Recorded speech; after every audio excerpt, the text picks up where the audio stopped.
dan selamat petang. Alhamdulillah, petang ni kita jumpa lagi.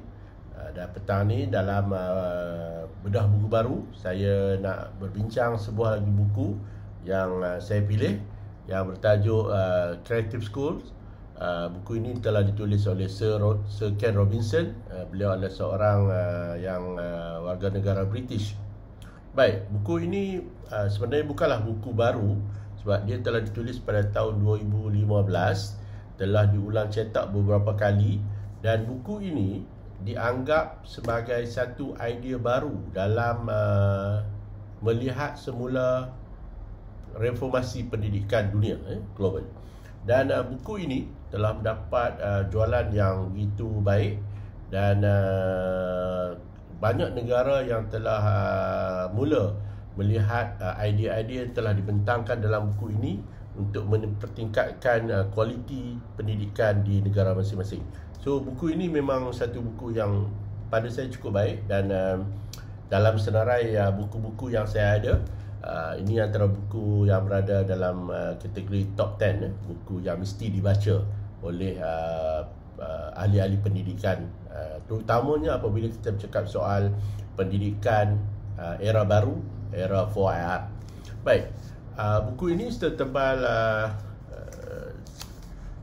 292 muka surat, dan ditulis dalam beberapa bab yang utama, dan antara bab-babnya kalau boleh saya kongsikan adalah berkaitan dengan yang pertama sekali adalah memikirkan tentang pendidikan harus balik kepada perkara-perkara yang asas.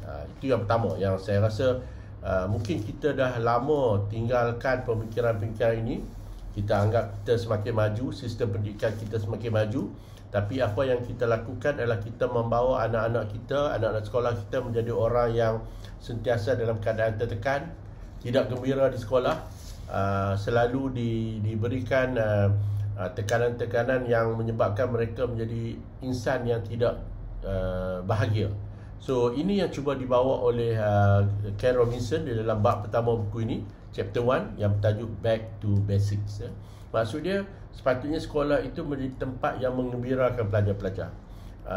Guru-guru, pengetua-pengetua, kementerian pelajaran, kementerian pendidikan, menteri-menteri, pakar-pakar pendidikan seharusnya bermulakan pemikiran bagaimana untuk menjadikan sekolah itu tempat yang menyeronokkan, tempat yang boleh menggembirakan anak-anak, dan mereka datang ke sekolah dengan motivasi untuk melakukan pembelajaran.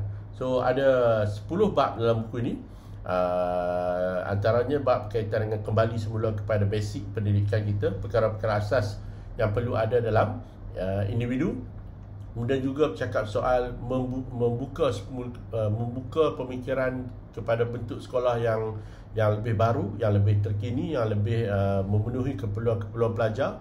Kemudian menghargai potensi pelajar dalam bab yang keempat, membincangkan tentang bahawa manusia ni ada potensi, tetapi di dalam sistem pendidikan yang lalu, di zaman industri, kita selalu melihat manusia ini sebagai pekerja-pekerja.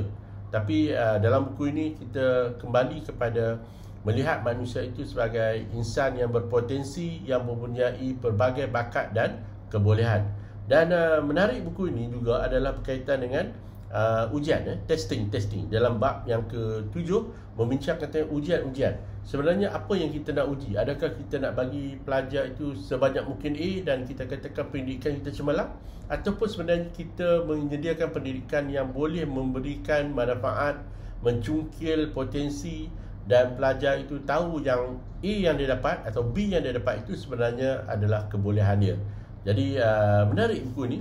Satu buku yang pada saya mesti dibaca dan mesti difahami oleh ahli-ahli pendidikan ataupun kita yang minat dengan pendidikan, sebab dia memberi satu paradigm ataupun satu pemikiran yang baru tentang bentuk sekolah pada masa depan yang dipanggil sebagai sekolah kreatif ataupun creative school.